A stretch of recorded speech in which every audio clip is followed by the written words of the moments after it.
Genesis chapter 35. God said to Jacob, "Arise, go up to Bethel, and dwell there. Make an altar there to the God who appeared to you when you fled from your brother Esau." So Jacob said to his household and to all who were with him, "Put away the foreign gods that are among you, and purify yourselves, and change your garments. Then let us arise and go up to Bethel, so that I may make there an altar to the God who answers me in the day of my distress, and has been with me wherever I have gone." So they gave to Jacob all the foreign gods that they had, and the rings that were in their ears. Jacob hid them under the terebinth tree that was near Shechem. And as they journeyed, a terror from God fell upon the cities that were around them, so that they did not pursue the sons of Jacob. And Jacob came to Luz, that is Bethel, which is in the land of Canaan, he and all the people who were with him. And there he built an altar and called the place El Bethel, because there God had revealed himself to him when he fled from his brother. And Deborah, Rebekah's nurse, died, and she was buried under an oak below Bethel. So he called its name Elon Bekuth. God appeared to Jacob again when he came from Padan Aram and blessed him. And God said to him, "Your name is Jacob. No longer shall your name be called Jacob, but Israel shall be your name." So he called his name Israel. And God said to him, "I am God Almighty. Be fruitful and multiply. A nation and a company of nations shall come from you, and kings shall come from your own body. The land that I gave to Abraham and Isaac I will give to you, and I will give the land to your offspring after you." Then God went up from him in the place where he had spoken with him. And Jacob set up a pillar in the place where he had spoken with him, a pillar of stone. He poured out a drink offering on it and poured oil on it. So Jacob called the name of the place where God had spoken with him Bethel. Then they journeyed from Bethel. When they were still from some distance from Ephrath, Rachel went into labor, and she had hard labor. And when her labor was at its hardest, the midwife said to her, "Do not fear, for you have another son." And as her soul was departing, for she was dying, she called his name Ben-Oni, but his father called him Benjamin. So Rachel died, and she was buried on the way to Ephrath, that is Bethlehem. And Jacob set up a pillar over her tomb. It is the pillar of Rachel's tomb, which is there to this day. Israel journeyed on and pitched his tent beyond the tower of Eder. While Israel lived in that land, Reuben went and lay with Bilhah, his father's concubine, and Israel heard of it. Now the sons of Jacob were 12, the sons of Leah, Reuben, Jacob's firstborn, Simeon, Levi, Judah, Issachar, and Zebulun. The sons of Rachel, Joseph and Benjamin. The sons of Bilhah, Rachel's servant, Dan and Naphtali. The sons of Zilpah, Leah's servant, Gad and Asher. These were the sons of Jacob who were born to him in Padan Aram. And Jacob came to his father Isaac at Mamre, or Kiriath Arba, that is Hebron, where Abraham and Isaac had sojourned. Now the days of Isaac were 180 years, and Isaac breathed his last, and he died and was gathered to his people, old and full of days, and his sons Esau and Jacob buried him. Chapter 36. These are the generations of Esau, that is Edom. Esau took his wives from the Canaanites, Adah, the daughter of Elon the Hittite, Oholibamah, the daughter of Anah, the daughter of Zibeon the Hivite, and Basemath, Ishmael's daughter, the sister of Nebaioth. And Adah bore to Esau Eliphaz. Basemath bore Ruel, and Olibamah bore Jeush, Jalam, and Korah. These are the sons of Esau who were born to him in the land of Canaan. Then Esau took his wives, his sons, his daughters, and all the members of his household, his livestock, all his beasts, and all his property that he had acquired in the land of Canaan. He went into a land away from his brother Jacob, for their possessions were too great for them to dwell together. The land of their sojournings could not support them because of their livestock. So Esau settled in the hill country of Seir. Esau is Edom. These are the generations of Esau, the father of the Edomites, in the hill country of Seir. These are the names of Esau's sons: Eliphaz, the son of Adah, the wife of Esau; Ruel, the son of Basemath, the wife of Esau. The sons of Eliphaz were Teman, Omar, Zepho, Gatam, and Kenaz. Timnah was a concubine of Eliphaz, Esau's son. She bore Amalek to Eliphaz. These are the sons of Adah, Esau's wife. These are the sons of Ruel: Nahath, Zerah, Shammah, and Mizah. These are the sons of Basemath, Esau's wife. These are the sons of Oholibamah, the daughter of Anna, the daughter of Zibeon, Esau's wife. She bore to Esau Jeush, Jalem, and Korah. These are the chiefs of the sons of Esau. The sons of Eliphaz, the firstborn of Esau, the chiefs Teman, Omar, Zepho, Kenaz, Korah, Gatam, and Amalek.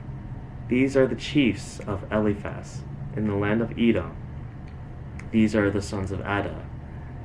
These are the sons of Ruel, Esau's son, the chiefs Nahath, Zerah, Shammah, and Mizah. These are the chiefs of Ruel in the land of Edom. These are the sons of Basemath, Esau's wife. These are the sons of Oholibamah, Esau's wife, the chiefs Jeush, Jalem, and Korah. These are the chiefs born of Oholibamah, the daughter of Anna, Esau's wife. These are the sons of Esau, that is, Edom, and these are their chiefs. These are the sons of Seir the Horite, the inhabitants of the land: Lotan, Shobal, Zibeon, Anna, Dishon, Ezer, and Dishan. These are the chiefs of the Horites, the sons of Seir in the land of Edom. The sons of Lotan were Hori and Hamam, and Lotan's sister was Timnah.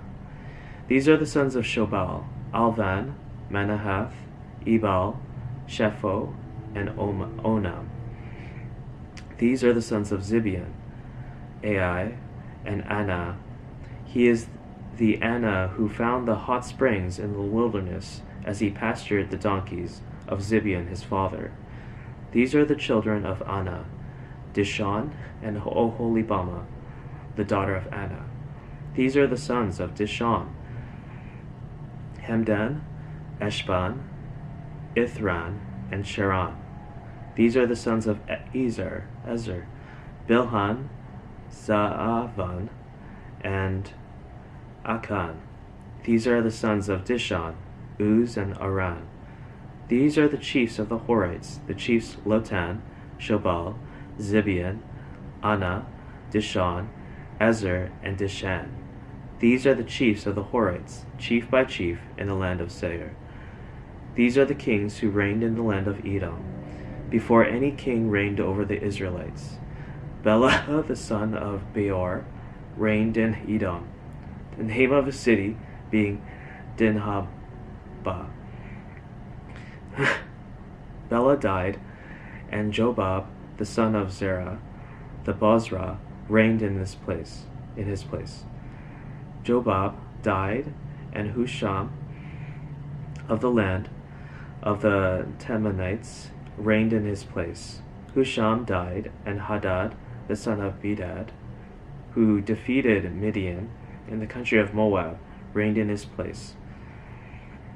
The name of the city being Avith. Hadad died, and Samlah of Masrekah reigned in his place. Samlah died, and Shaul of Rehoboth on the Euphrates reigned in his place.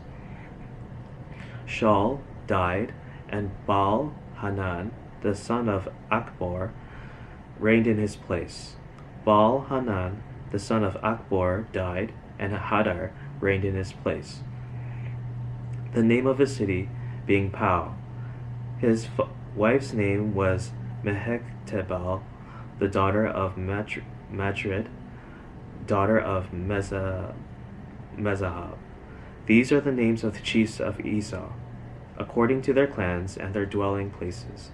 By their names, the chiefs Timnah, Alva, Jetheth, Oholibama, Elah, Pinon, Kenaz, Teman, Mibzar, Magdiel, and Iran. These are the chiefs of Edom, that is Esau, the father of Edom, according to their dwelling places in the land of their possession. Chapter 37. Jacob lived in the land of his father's sojournings in the land of Canaan. These are the generations of Jacob. Joseph, being 17 years old, was pasturing the flock of his brothers. He was a boy with the sons of Bilhah and Zilpah, his father's wives. And Joseph brought a bad report of them to their father. Now Israel loved Joseph more than any other of his sons, because he was the son of his old age. And he made him a robe of many colors. But when his brothers saw that their father loved him more than all his brothers, they hated him, and could not speak peacefully to him. Now Joseph had a dream, and when he told it to his brothers, they hated him even more. He said to them, "Hear this dream that I have dreamed. Behold, we were binding sheaves in the field, and behold, my sheaf arose and stood upright. And behold, your sheaves gathered around it and bowed down to my sheaf."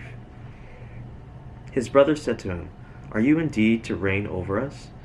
Or are you indeed to rule over us?"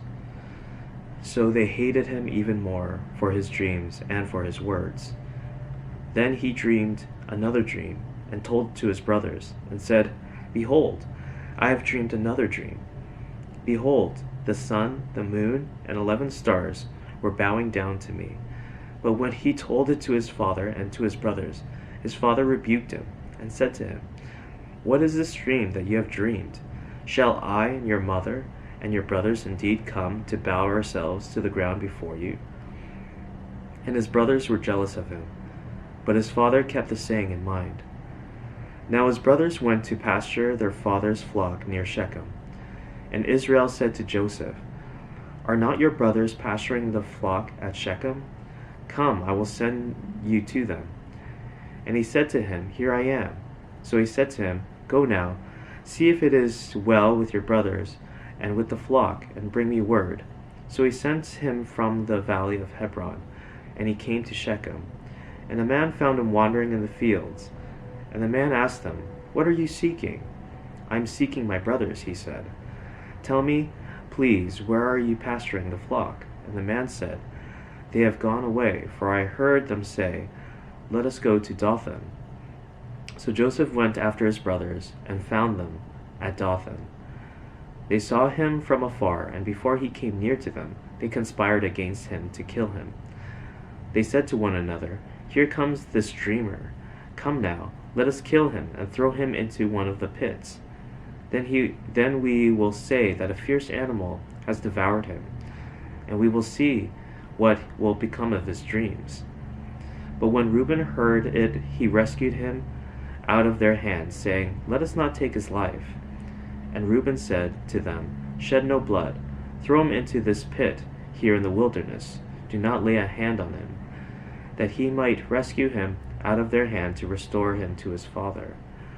So when Joseph came to his brothers, they stripped him of his robe, the robe of many colors that he wore. And they took him and threw him into a pit. The pit was empty, there was no water in it. Then they sat down to eat, and looking up they saw a caravan of Ishmaelites coming from Gilead, with their camels bearing gum, balm, and myrrh, on their way to carry it down to Egypt. Then Judah said to his brothers, "What profit is it if we kill our brother and conceal his blood? Come, let us sell him to the Ishmaelites, and let not our hand be upon him, for he is our brother, our own flesh." And his brothers listened to him. Then Midianite traders passed by, and they drew Joseph up and lifted him out of the pit, and sold him to the Ishmaelites for 20 shekels of silver. They took Joseph to Egypt. When Reuben returned to the pit and saw that Joseph was not in the pit, he tore his clothes and returned to his brothers and said, "The boy is gone, and I, where shall I go?" Then they took Joseph's robe and slaughtered a goat and dipped the robe in the blood. And they sent the robe of many colors and brought it to their father and said, "This we have found. Please identify whether it is your son's robe or not." And he identified it and said, "It is my son's robe. A fierce animal has devoured him. Joseph is without doubt torn to pieces." Then Jacob tore his garments and put sackcloth on his loins and mourned for his son many days. All his sons and all his daughters rose up to comfort him, but he refused to be comforted and said, "No, I shall go down to Sheol to my son, mourning." Thus his father wept for him. Meanwhile the Midianites had sold him in Egypt to Potiphar, an officer of Pharaoh, the captain of the guard.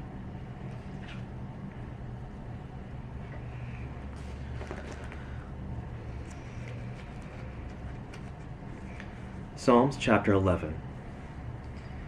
In the Lord I take refuge. How can you say to my soul, "Flee like a bird to your mountain"? For behold, the wicked bend the bow. They have fitted their arrow to the string, to shoot in the dark at the upright in heart. If the foundations are destroyed, what can the righteous do? The Lord is in his holy temple. The Lord's throne is in heaven. His eyes see, his eyelids test the children of man. The Lord tests the righteous, but his soul hates the wicked and the one who loves violence. Let him rain coals on the wicked. Fire and sulfur and a scorching wind shall be the portion of their cup. For the Lord is righteous. He loves righteous deeds. The upright shall behold his face.